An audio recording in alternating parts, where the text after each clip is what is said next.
The 9,939th meeting of the Security Council is called to order.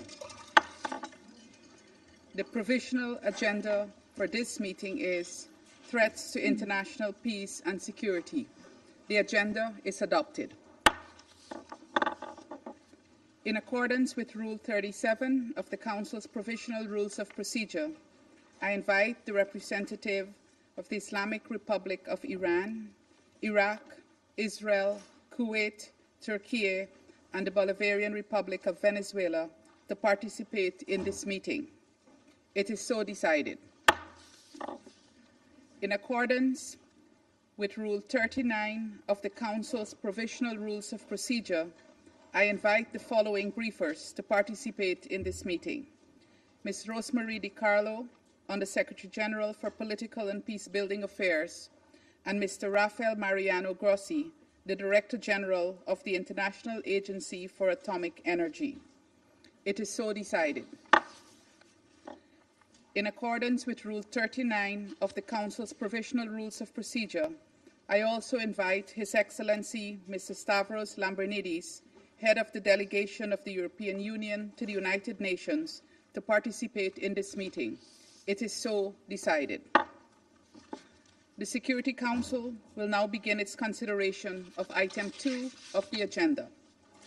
I wish to warmly welcome the Secretary General, His Excellency Mr. Antonio Guterres, and I give him the floor. Madam President, allow me to make a brief introduction before the briefings of my colleagues.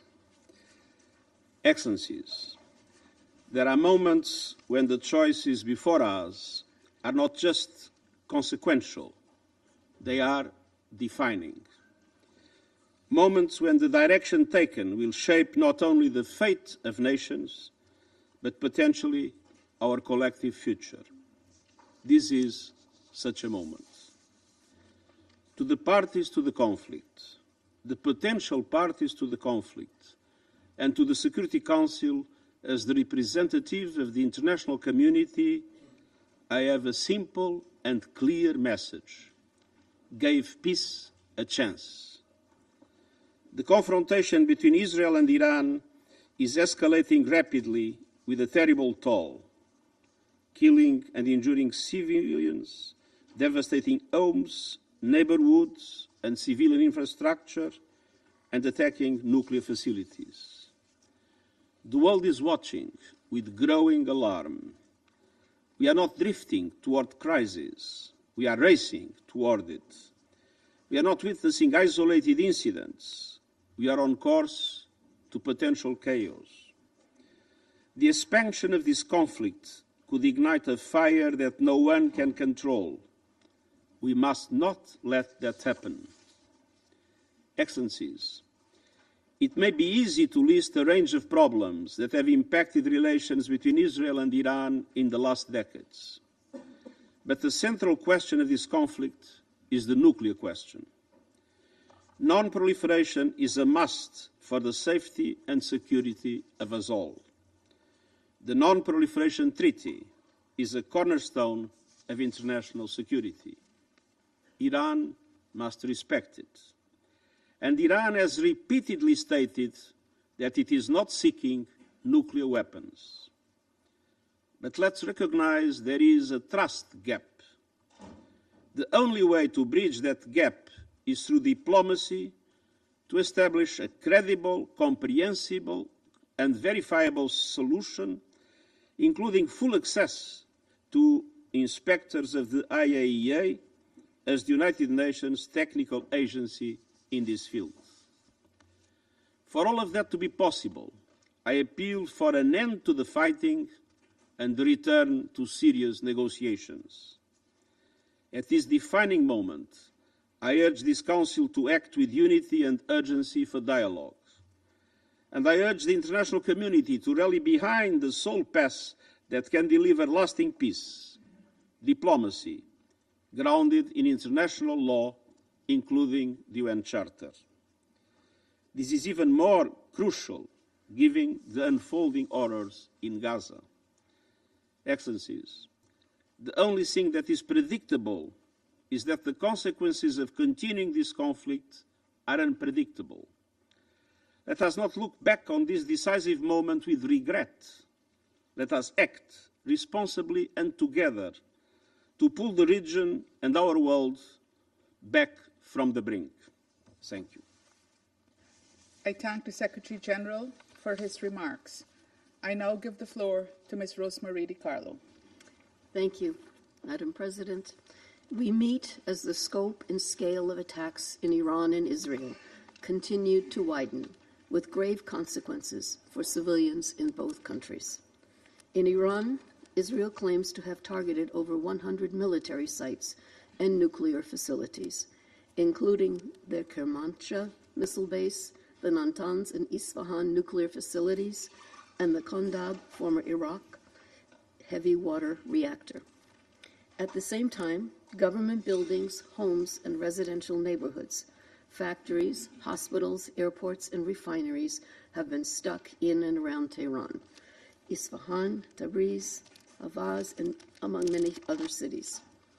The bombing on 17 June of Iran's state-run television channel during a live broadcast marked a chilling moment. Residents of Tehran and other cities have received warnings to evacuate on more than one occasion. Iran has closed its airspace until further notice and has shut some border crossings.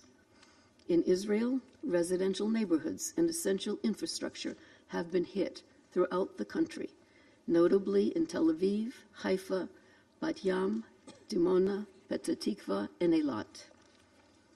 Several civilian sites have been directly impacted by Iran's airstrikes, including the Weizmann Research Institute in Rehovot, the Bazan Petrochemical Complex in Haifa, and yesterday, the Soroka Medical Center in Beersheba.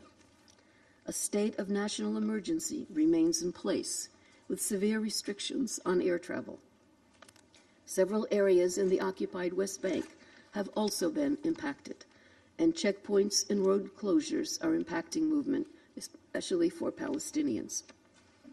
Throughout the region, airspace remains severely constrained by these exchanges, not only within Iran and Israel, but also throughout Syria, Jordan, Lebanon, Iraq, and beyond. The intensifying cycle of attacks and counterattacks has resulted in hundreds of civilian casualties, including fatalities in both Iran and Israel. According to Iran's Ministry of Health, as of 19 June, 224 people had been killed and more than 2,500 others injured in Israeli strikes across Iran. The health ministry added that 90% of the victims were civilians. Other estimates, based on local non-governmental organizations and human rights groups, suggest the death toll is at least double the official figure. In addition, there have been over 20 high-ranking Iranian military leaders killed, notably the commander and chief of staff of the Iranian Armed Forces, the IRGC commander-in-chief, and IRGC intelligence chief, as well as several nuclear scientists. We've also received reports of significant displacement out of Tehran, a city of over 12 million residents, resulting in massive traffic jams. Fuel shortages are leading to long queues at patrol stations, sometimes for over 5 hours, further hampering movement. And still, many remain trapped in their homes in Tehran with nowhere to flee. In the absence of bomb shelters on air raid sirens in the city and widespread internet blackouts, further strikes are bound to harm more civilians. In Israel, the Office of the Prime Minister stated that, as of 19 June, Iran's strikes have killed 24 people and injured 915 others, the vast majority civilians. The strikes have also damaged homes, leading to the displacement of Israelis. Madam President, we are teetering on the edge of a full-blown conflict and a humanitarian crisis. International humanitarian law must be respected, including the principles of distinction, proportionality, and precaution in attack. Attacks directed against civilians and civilian objects and indiscriminate attacks are strictly prohibited. Medical personnel and medical facilities, including hospitals, must be respected and protected. We are witnessing in real time the impact of the conflict regionally, with missile launches by the Houthis in Yemen toward Israel and heightened tensions involving armed groups in Iraq. With each passing day of fighting, the danger, particularly for civilians, grows. Interceptions and explosives falling short have been reported over Lebanon, Jordan, Iraq, and Syria, sending debris into populated areas, sowing fear and uncertainty. Any further expansion of the conflict could have enormous consequences for the region and for international peace and security at large. The fallout of the conflict is also economic. We cannot discount the global impact of a potential disruption of trade through the Strait of Hormuz, described by the World Bank as the world's most critical oil passageway. Trade through this vital route has already fallen by 15% amid heightened tensions starting in late 2023. Madam President, International Atomic Energy Agency Director General Grossi will address this council shortly. Allow me at this juncture to express our appreciation to the IAEA and its staff still on the ground in Iran. We also convey our deepest gratitude to our colleagues who have continued to stay and deliver. At the center of the ongoing conflict are concerns about Iran's nuclear program. As the Secretary General has stated, the best way to address these concerns is through dialogue leading to a negotiated solution. But the window to prevent a catastrophic escalation and achieve a peaceful resolution has not yet closed, as demonstrated by positive recent openings for diplomacy. We welcome in this regard the talks between the foreign ministers of France, Germany, the United Kingdom, and Iran in Geneva today. We strongly encourage such efforts. We must pursue every possible opportunity to de-escalate, to cease the hostilities, to settle disputes by peaceful means. The charter that binds all of us mandates it. The imperative for diplomacy has seldom been greater. Thank you, Madam President. I thank Ms. DiCarlo for her briefing, and I now give the floor to Mr. Rafael Mariano Grossi.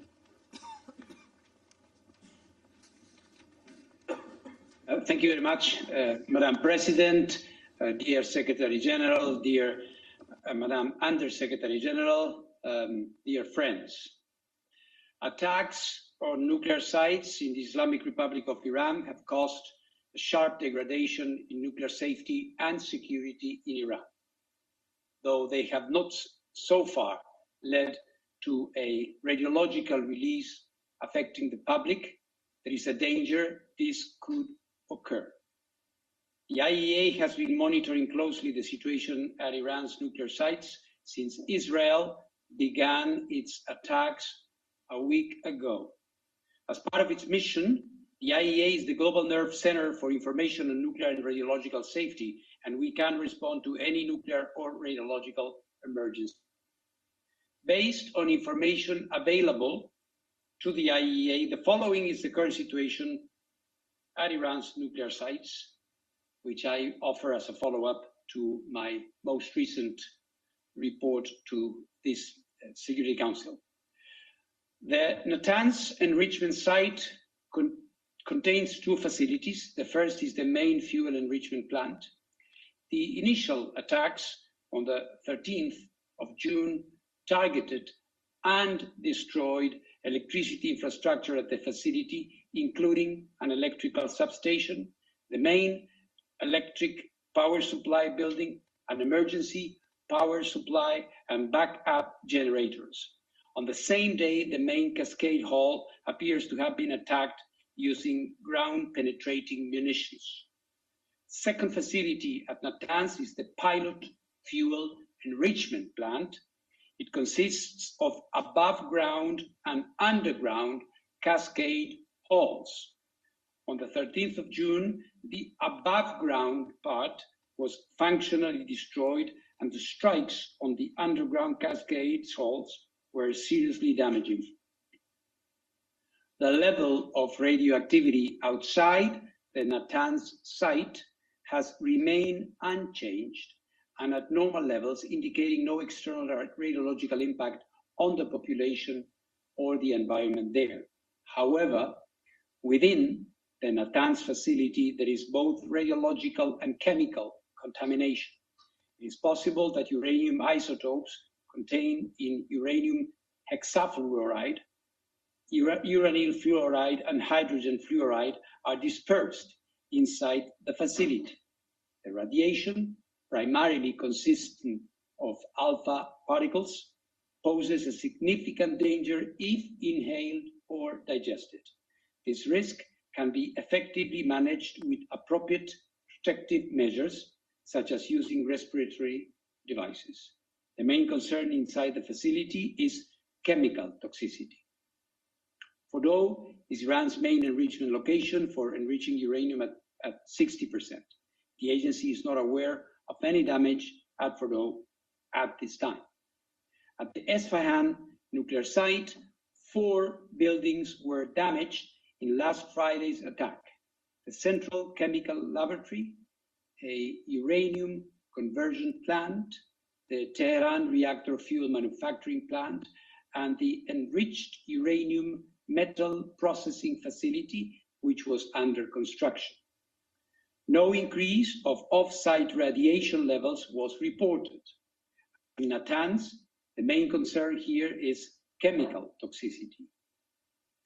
The Condab heavy water research reactor under construction in Arak was hit on the 19th of June.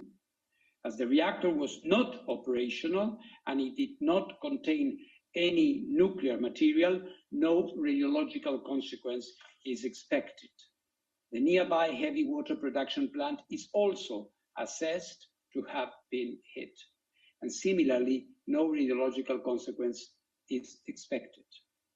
As stated in the IEA's update of 18th June, at the Tehran Research Center, 1 building where advanced centrifuge rotors were manufactured and tested was hit. At the Karaj workshop, 2 buildings where different centrifuge components were manufactured were destroyed. There was no radiological impact internally or externally. Let me now refer to the Bushehr nuclear power plant. This is the nuclear site in Iran where the consequences of an attack could be most serious. It is an operating nuclear power plant, and as such, it hosts thousands of kilograms of nuclear material. Countries of the region have reached out directly to me over the past few hours to express their concerns, and I want to make it absolutely and completely clear. In case of an attack on the Bushehr nuclear power plant, a direct hit would result in a very high release of radioactivity to the environment. Similarly, a hit that disabled the only 2 lines supplying electrical power to the plant could cause its reactor's core to melt, which could result in a high release of radioactivity to the environment. In the worst case, both scenarios would necessitate protective actions, such as evacuations and sheltering of the population, or the need to take stable iodine with a reach extending to distances from a few to several hundred kilometers. Radiation monitoring would need to cover distances of several hundred kilometers, and food restrictions may need to be implemented. Any action against the Tehran nuclear research reactor could also have severe consequences, potentially for large areas of the city of Tehran and its inhabitants. In such a case, protective actions would need to be taken. I continue to provide public updates about the developments at all these sites and their possible health and environmental consequences. The agency is, as Madam Undersecretary have kindly reminded, is and will remain present in Iran, and inspections there will resume as required by Iran's safeguards obligations under its NPT safeguards agreement as soon as safety and security conditions allow. In this context, let me restate that the safety of our inspectors is of utmost importance. The host country has a responsibility in this regard, and we expect every effort to be made to ensure that their security and their communication lines with the IAEA headquarters will be maintained. As stated in my most recent report to the agency's Board of Governors, and based on inspections conducted at the relevant facilities since then, Iran's uranium stockpiles remain under safeguards in accordance with Iran's comprehensive safeguards agreement. You may recall that more than 400 kilograms of this stockpile is uranium enriched up to 60% of uranium-235. It is essential that the agency resumes inspections as soon as possible to provide credible assurances that none of it has been diverted. Importantly, any special measures by Iran to protect its nuclear material and equipment must be done in accordance with Iran's safeguards obligation and the agency. Therefore, it is of paramount importance that the agency's inspectors are allowed to verify that all relevant materials, especially those enriched to 60%, are accounted for. Beyond the potential radiological risks, attacks on such materials would make this effort, of course, more difficult.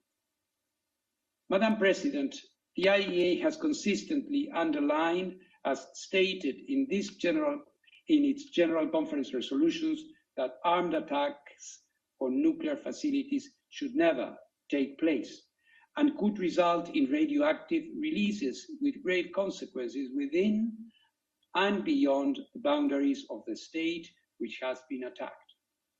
I therefore again call on maximum restraint.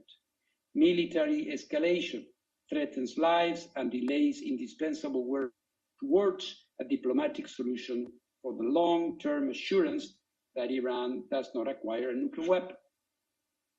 Madam President, the presence, support, analysis and inspections of technical experts are crucial to mitigating risks to nuclear safety and security. That is true during peacetime and even more so during military conflict. For the second time in 3 years, we are witnessing a dramatic conflict between two UN and IAEA member states in which nuclear installations are coming under fire and nuclear safety is being compromised. The IAEA, just as has been the case with the military conflict between the Russian Federation and Ukraine, will not stand idle during this conflict. As I stated in this chamber just a few days ago, I am ready to travel immediately and to engage with all relevant parties to help ensure the protection of nuclear facilities and the continued peaceful use of nuclear technology in accordance with the agency mandate, including by deploying agency nuclear safety and security experts, in addition to our safeguards inspectors in Iran, wherever necessary. For the IAEA to act, a constructive professional dialogue is needed. I urge the members of this council to support us in making it happen sooner rather than later. The IAEA must receive timely and regular technical information about affected nuclear facilities and their respective sites. I urge in this regard the Iranian regulatory authorities to continue a constructive dialogue with the IAEA Incident and Emergency Center, which has been operating 24/7 since the beginning of this conflict. Nuclear facilities and material must not be shrouded by the fog of war. Yesterday, there was an incorrect statement to the media by an Israeli military official that the Bushehr nuclear power plant had been attacked. Though the mistake was quickly identified and the statement retracted, the situation underscored the vital need for clear and accurate communication, and the agency's unique role in providing it in a technically accurate and politically impartial way is obvious. Let me conclude by assuring the international community of the IAEA's continued support at this very grave time. A diplomatic solution is within reach if the necessary political will is there. Elements for an agreement have been discussed. The IAEA can guarantee through a watertight inspection system that nuclear weapons will not be developed in Iran. They can form the basis of a long-standing agreement that brings peace and avoids a nuclear crisis in the Middle East. This opportunity should not be missed. The alternative would be a protracted conflict and a looming threat of nuclear proliferation that, while emanating from the Middle East, would effectively erode the NPT and the non-proliferation regime as a whole. Thank you very much. I thank Mr. Grossi for his briefing. I now give the floor to those council members who wish to make statements. I give the floor to the representative of China. Thank you, President.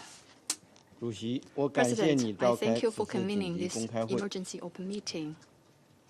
感谢古 I 特雷 thank 斯 Secretary 秘 General 书长的发 Guterres 言， for his statement 支持秘 and 书长 support his 关于 call for 停 an 火 end 止战、 to the 重回 fighting 外交 and 谈 the 判的呼 return to 吁。 diplomatic negotiations.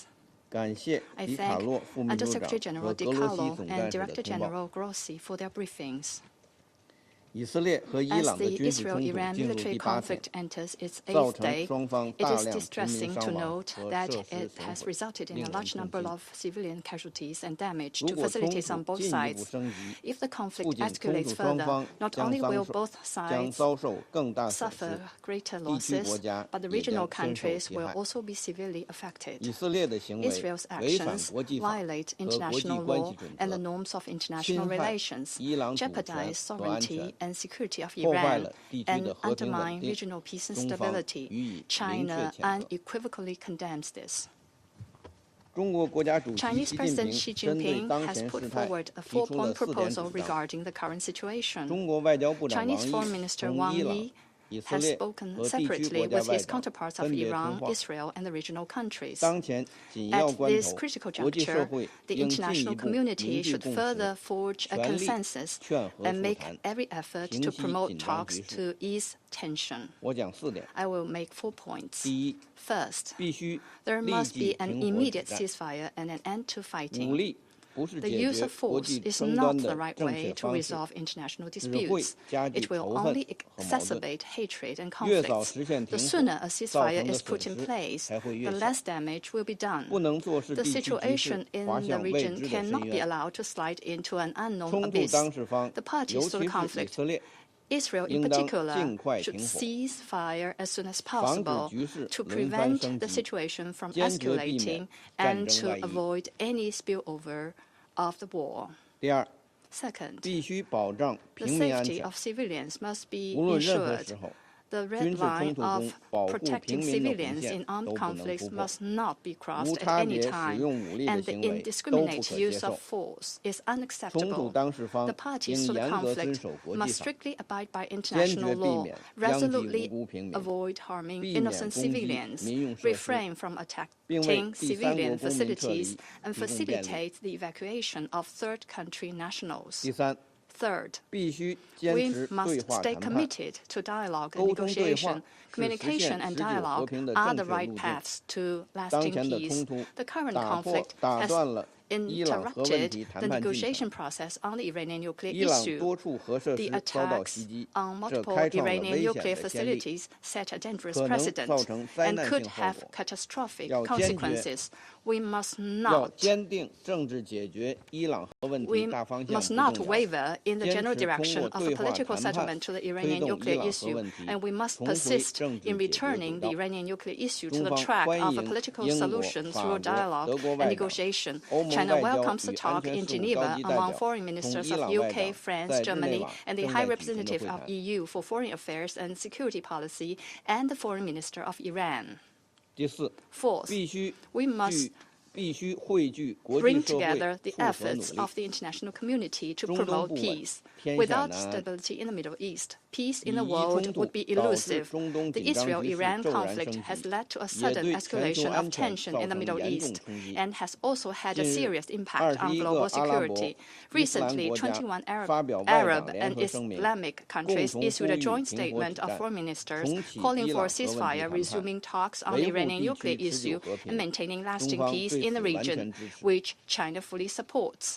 国际社会， The 特 international 别是对 community, 冲突当事 especially 方 major 有特 countries 殊影 with 响力的 special 大国， influence on the 要 parties 为 to the 推动 conflict, 局势降 should 温 make 做出努 efforts 力， to cool 而 down 不 the 是相反。 situation rather than the opposite.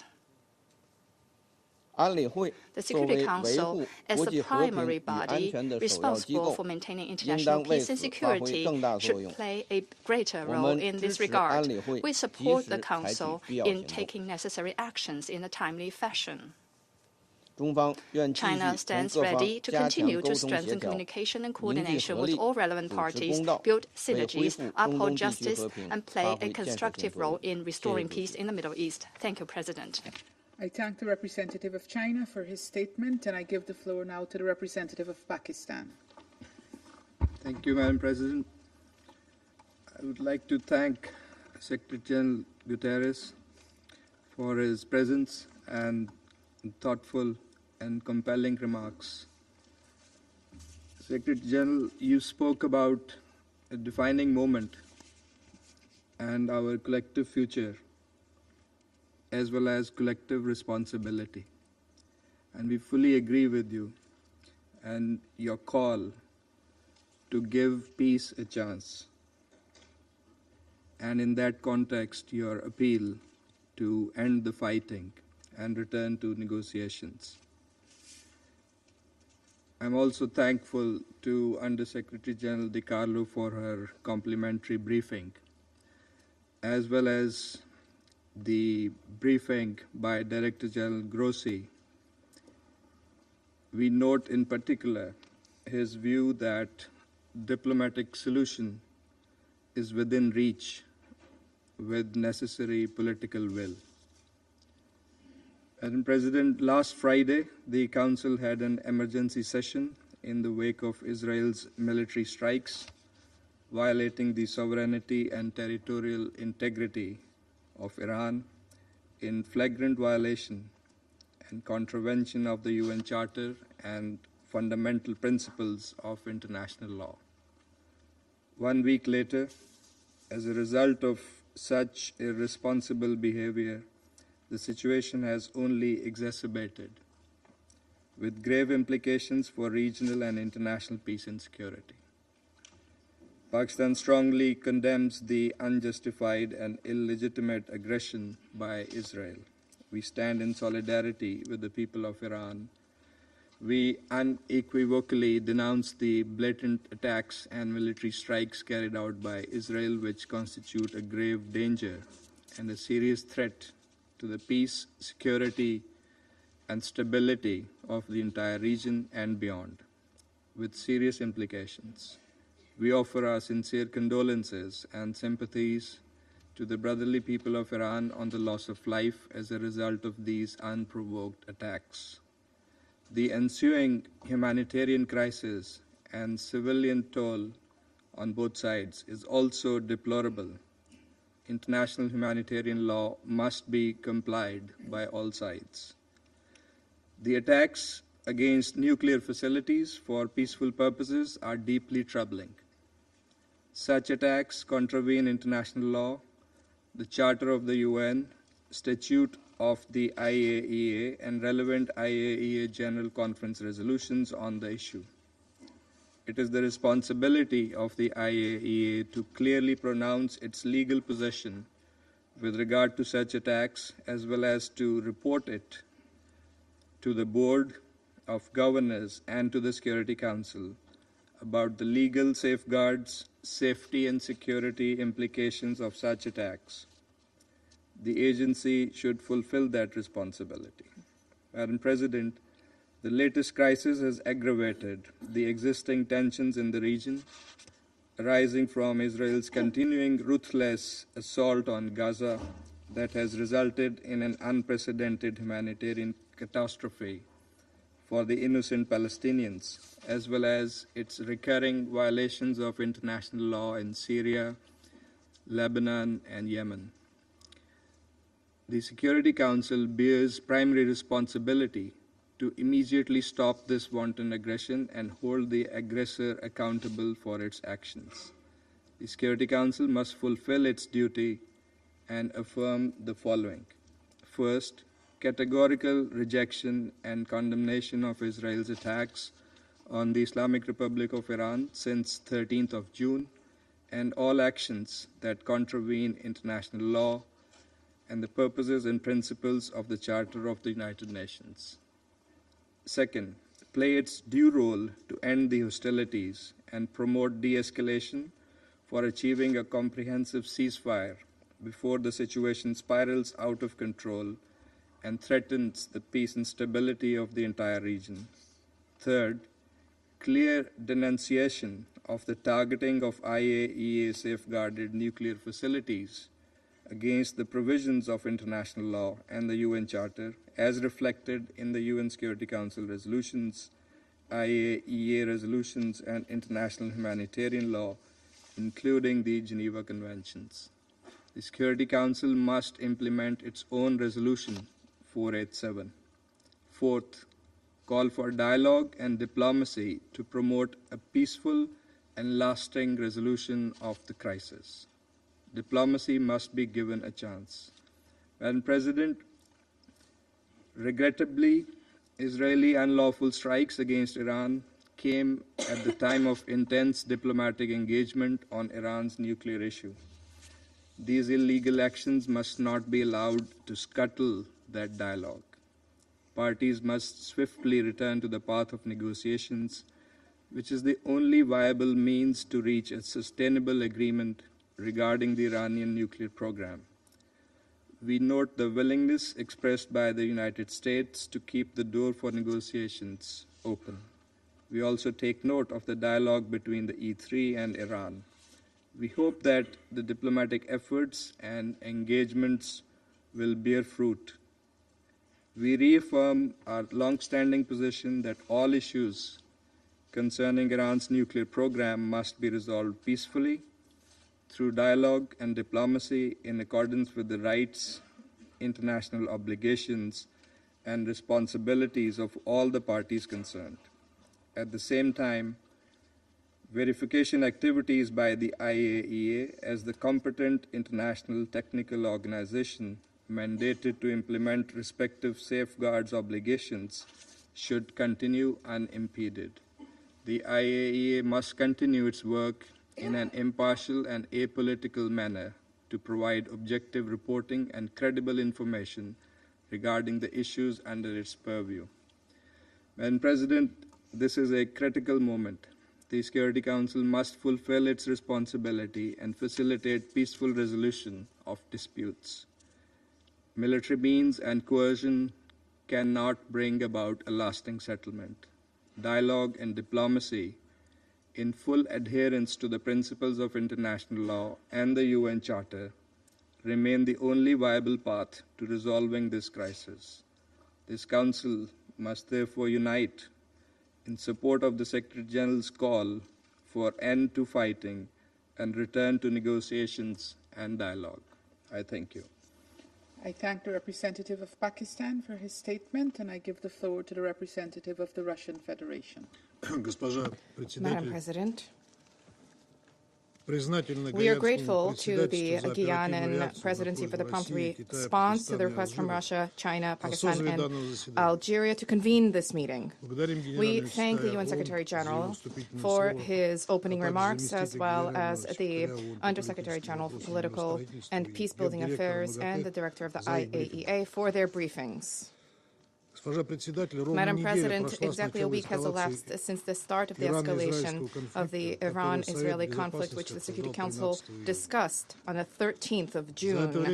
In this time, the world has been flooded with images depicting the night skies over Tel Aviv and Tehran and other cities lit up with explosions of tens and hundreds of rockets. The apocalyptic predictions have become a reality.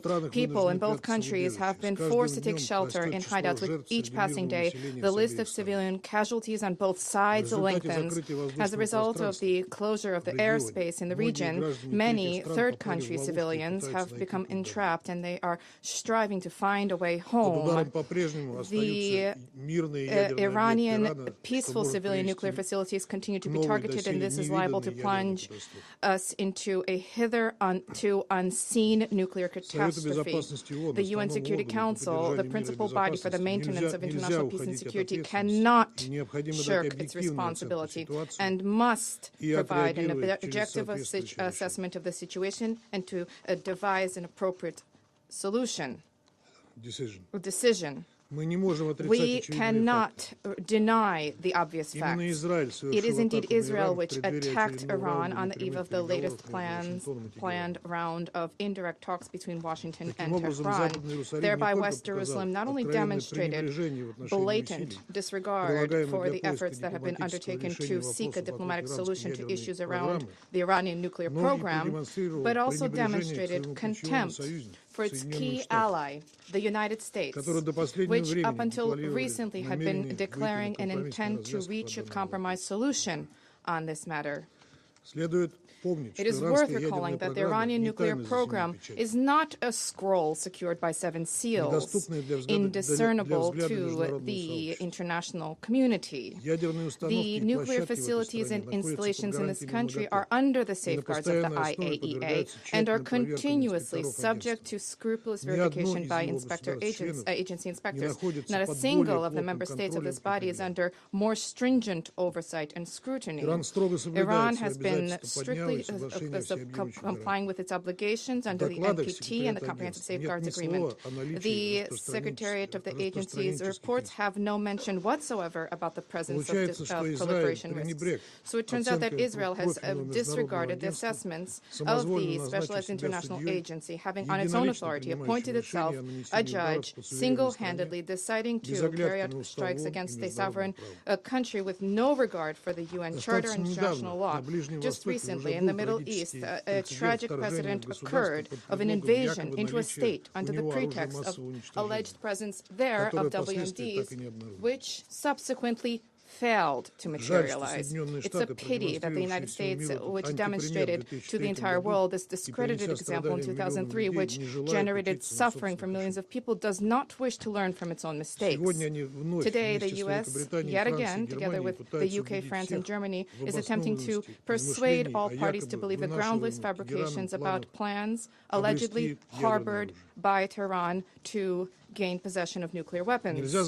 Nor can we forget the fact that the attack on Iran was carried out at the time when the entire world observed with horror the ongoing man-made disaster which was unfolding in Gaza and continues to unfold in Gaza, and was condemned the ongoing humanitarian blockade of the Strip and was awaiting the high-level conference in support of the two-state formula under the aegis of the United Nations in accordance with General Assembly resolutions.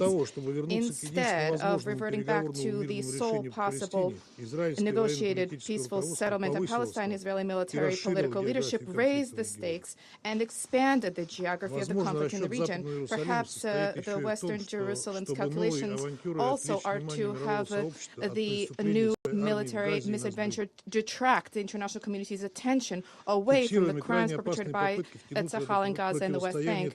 We have seen highly perilous attempts to drag third countries into this confrontation, and this, as was rightly noted by the Secretary General, would have colossal consequences not just for the stakeholders and the parties engaged, but for the entire region and international peace and security as a whole. We concur with Mr. Guterres' position about the need to avoid internationalization of the conflict. Madam President, the present escalation around Iran did not start yesterday. Having attacked the country, Israel first received a direct pass from a host of Western states. The rhetoric uttered by British, French, and German diplomats in the lofty chambers of the UN Security Council and the IAEA Board of Governors are equally dangerous, just as dangerous as the deadliest weaponry, the blatant blackmail of the leadership of the agency in order to compel it to draft a vague so-called comprehensive assessment on the Iranian nuclear program, pushing through biased anti-Iranian resolutions at the IAEA Board of Governors. All of this made those countries effectively complicit in the Israeli aggression. Let's recall that this specific IAEA report was one of the justifications used by Israeli leadership for the attack on Iraq. What is telling in this connection is a cynical statement from the German Chancellor, Mr. Merz, about, and I quote, Israel doing the dirty work for us. End of quote. The fact that the launch buttons are being pressed by West Jerusalem does not absolve Washington, London, Paris, and Berlin from responsibility for what is taking place. Russia views the ongoing intense Israeli attacks targeting civilian objects in Iran as completely unacceptable and unlawful under international law. As a result of these reckless actions, unacceptable threats are being posed to international peace and security. Nuclear facilities cannot be targeted by strikes.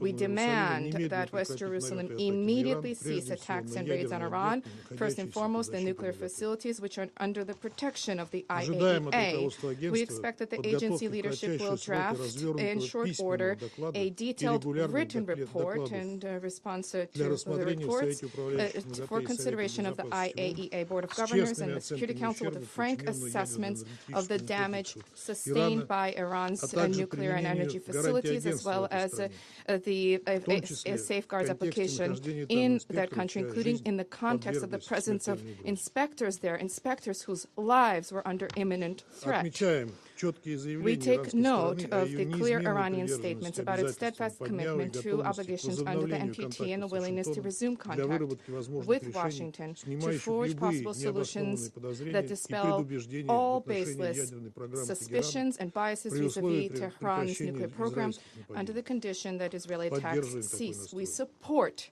this position. We share the Secretary General's call for an immediate de-escalation resulting in a ceasefire.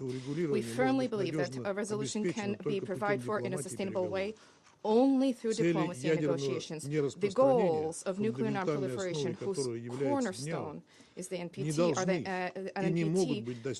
cannot and must not be attained through aggression at the cost of innocent lives.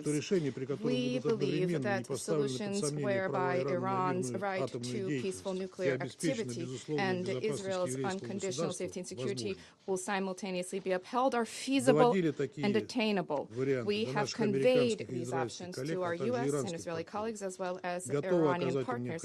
We stand ready to provide them with the necessary assistance in seeking solutions that are acceptable to all. For now, we still have an opportunity to avoid another devastating war that would have unpredictable repercussions for the entire region and world. We stand ready to seek relevant solutions and decisions at the UN Security Council to engage constructively with all parties who genuinely advocate diplomacy and dialogue. Thank you. I thank the representative of the Russian Federation for his statement, and I give the floor to the representative of Algeria. Thank you, Madam President. First, I wish to express our appreciation to you for convening this urgent meeting, the second within a week, which underscores the seriousness of the situation before us. I thank the Secretary General, for his remark and his personal engagement toward peace and stability in the region. And we echo your call for dialogue and for ending the fighting. I also thank USG DiCarlo and Director General Grossi for their briefings. Madam President, Israel's attack against Iran is an unprovoked and unjustified act. It constitutes a flagrant violation of the Charter of the United Nations. This is an attack on nuclear facilities under IAEA safeguard. If these safeguards, if these guarantees, and even the presence on the ground of international inspectors cannot guarantee the protection of such installations, then the credibility of the entire nuclear non-proliferation regime is called into question.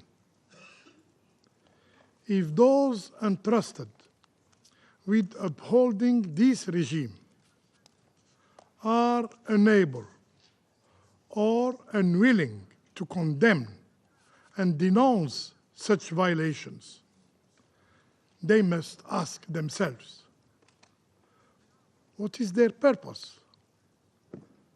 And are they truly fulfilling their responsibilities?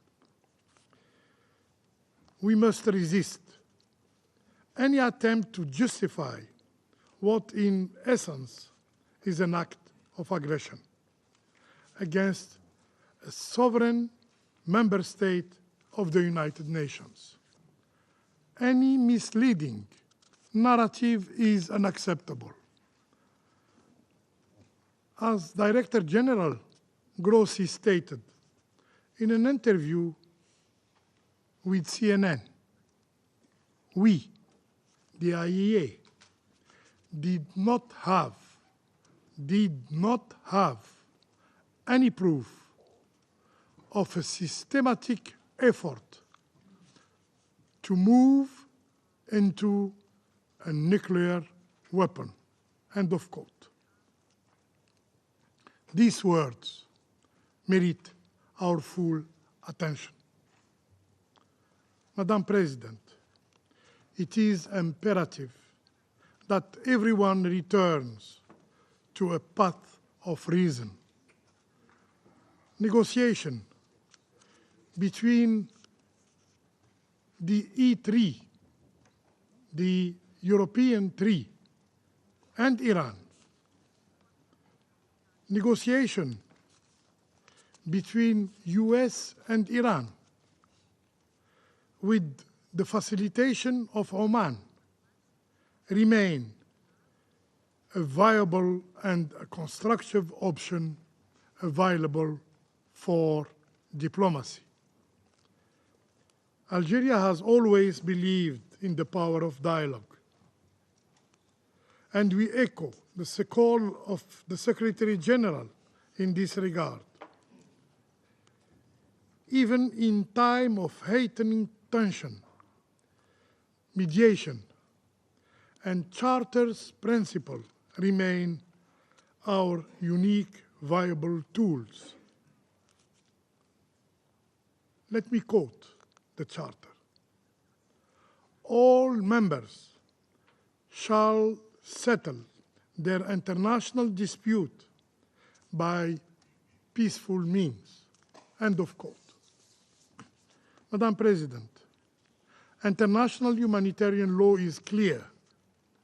Nuclear power plant enjoy specific protection and shall not be made the object of attack. Attacks against such facilities are prohibited. If there remains a risk of radioactive material spreading from the impacted facilities, the potential danger extends well beyond borders, endangering civilian populations across the region. For my country, Algeria, there can be no double standard, no double standards when it comes to respecting international humanitarian law. Civilian and civilian infrastructure must be protected everywhere and under all circumstances. We have consistently warned against violation of international humanitarian law, notably in Gaza, where tragically violating IHL became the norm. Today, the same patterns of conduct are being repeated and repeated again. When we reiterate in the strongest term our condemnation of all violation of international humanitarian law, the protection of civilians is not optional. It is an obligation. Upholding international humanitarian law is a matter of preserving our shared humanity. However, those responsible for the collapse of the health system in Gaza, for the killing of 1,580 health workers, for the killing of over 18,000 children and more than 10,000 women, for the killing of 225 journalists, and for the killing of 467 humanitarian workers, cannot credibly claim to be upholding international humanitarian law. Madam President, no measures can substitute for the responsibility that rests with this Council. In 1981, following the Israeli attack on Iraq, remember, this very Council unanimously adopted Resolution 487.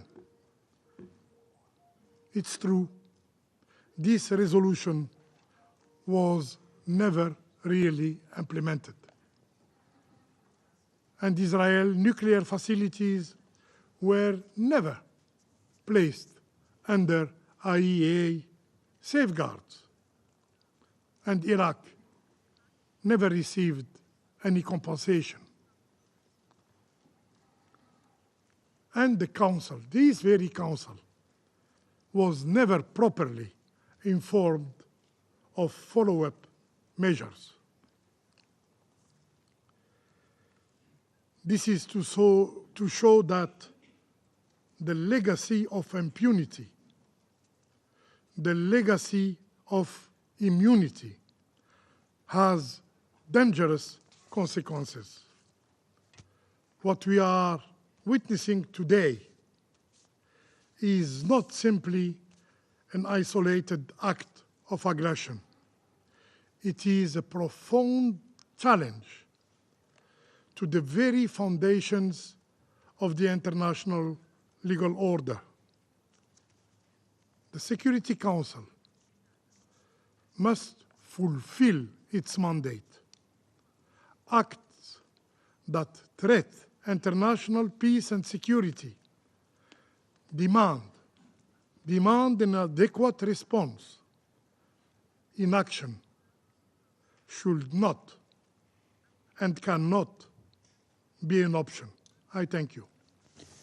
I thank the representative of Algeria for his statement, and I give the floor now to the representative of the Republic of Korea. Thank you, Madam President. At the outset, let me express my gratitude to Guyana for swiftly convening today's meeting at this critical juncture.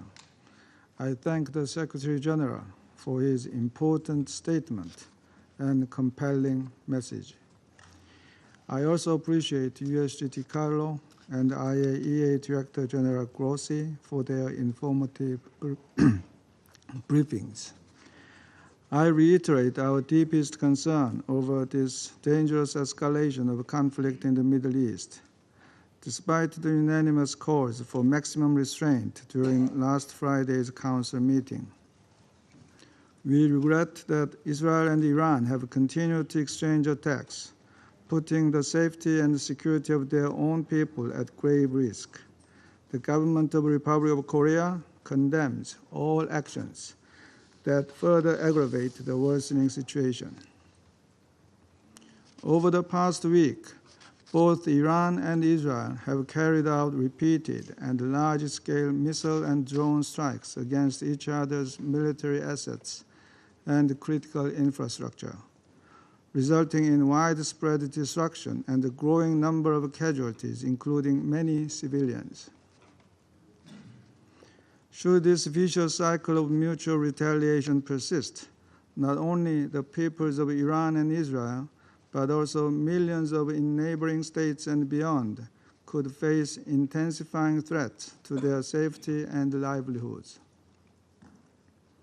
The region's instability is also generating negative impacts on maritime security, as well as on global energy markets and supply chains, risking the economic security of the whole world.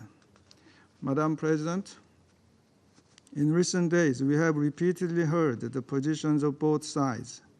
What is important, however, is that all member states should respect the international law and the UN Charter, uphold the global non-proliferation regime, and work towards the promotion of international peace and stability. This is precisely the core mandate of the Security Council and the very reason we have reconvened here today. As repeatedly voiced in this chamber, the protection of civilians in armed conflicts is not optional. This is a legal obligation and a moral imperative we cannot afford to neglect. The indiscriminate use of explosive weapons in populated areas and on civilian facilities, including hospitals, must cease immediately. In addition, we reiterate concerns that attacks on nuclear facilities can have serious implications for nuclear safety, security, and safeguards. In this regard, we commend the IAEA's prompt establishment of a task force and continued reporting on the management of affected facilities. Appropriate assessments by the IAEA of potential risks, such as radioactive releases from further possible attacks on nuclear facilities, would be highly welcomed. Madam President, as a country that has long faced mounting nuclear and missile threats from its neighbor, the Republic of Korea does not view this situation as a distant issue confined to the Middle East.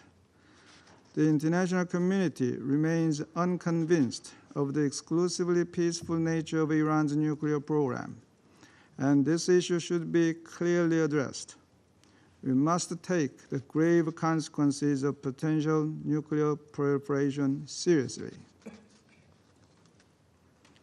At the same time, we should recognize that military measures cannot be the ultimate solution to addressing proliferation concerns or securing long-term peace and security anywhere in the world. How Iran's nuclear issue is resolved carries significant implications for us all. We take note that the key parties have publicly maintained that they remain open to diplomacy. We sincerely hope that the talks among the foreign ministers of the United Kingdom, France, Germany, and Iran in Geneva today will achieve a timely outcome to navigate through this precarious situation and open another window for diplomacy. The Republic of Korea implores all parties to exercise both wisdom and determination to urgently resolve these immensely tough challenges. Thank you. I thank the representative of the Republic of Korea for his statement, and I give the floor to the representative of the United States. Thank you, Madam President. And thank you, Secretary General, for your introductory remarks, and Undersecretary General Rosemarie DiCarlo and Director General Rafael Grossi for your briefings. DG Grossi, we commend the IAEA team for their professionalism in implementing the agency's critical responsibilities, especially during this complex and evolving situation. Colleagues, we meet at a decisive moment in the Middle East, convening amid an intensifying conflict between Israel and Iran. It is not too late for the government of Iran to do the right thing. President Trump has been clear in recent days that Iran's leadership must completely abandon its nuclear enrichment program and all aspirations of acquiring a nuclear weapon. The Iranian government has long posed a constant menace to the peace and security of its neighbors and the entire world, which this council is charged to maintain. The Iranian government has repeatedly called for Israel's destruction and for, and I quote, death to America. They have launched direct and proxy attacks on Israeli civilians, including most recently on southern Israel's largest hospital, and just recently, in the last couple hours, on Haifa. Israel's government has also spread chaos, terror, and suffering throughout the region. Iran's government has also spread chaos, terror, and suffering throughout the region. Let us not forget that the Iranian government was an enabling and ideological material force behind Hamas's deadly assault on Israel in October 2023. And it twice attacked Israel last year with hundreds of ballistic missiles. The Iranian government also encouraged its terrorist proxy, Hezbollah, to open a northern front from Lebanon and enabled Houthi rebels in Yemen to become a menace to global trade and freedom of navigation, and to launch long-range missiles endangering civilians in Israel. In January 2024, a drone attack from an Iran-backed terrorist group on a U.S. military facility in Jordan killed 3 American service members. Enough is enough. President, as the leaders from the Group of 7 stated earlier this week, Iran is the principal source of instability and terror in the Middle East. The G7 also reaffirmed the right of Israel to defend itself. While the United States was not involved in Israel's strikes, let there be no doubt that the United States continues to stand with Israel and supports its actions against Iran's nuclear ambitions. Iran's leaders could have avoided this conflict had they agreed to a deal that would have prevented them from ever obtaining a nuclear weapon. But they refused to do so, choosing instead to delay and deny. We can no longer ignore that Iran has all that it needs to achieve a nuclear weapon. All it needs is a decision from their supreme leader. That is unacceptable, and this council must urge them to change course. The government of Iran has nothing to gain by escalating their rhetoric toward the IAEA, launching missiles at civilians, threatening neighbors, or pursuing nuclear weapons. For too long, they have prioritized terrorism and their nuclear program above the well-being of their own people. Their resulting weakness is now on full display for the entire world. The Iranian government must abandon its nuclear ambitions so that there is no more destruction. Choose instead prosperity for their people.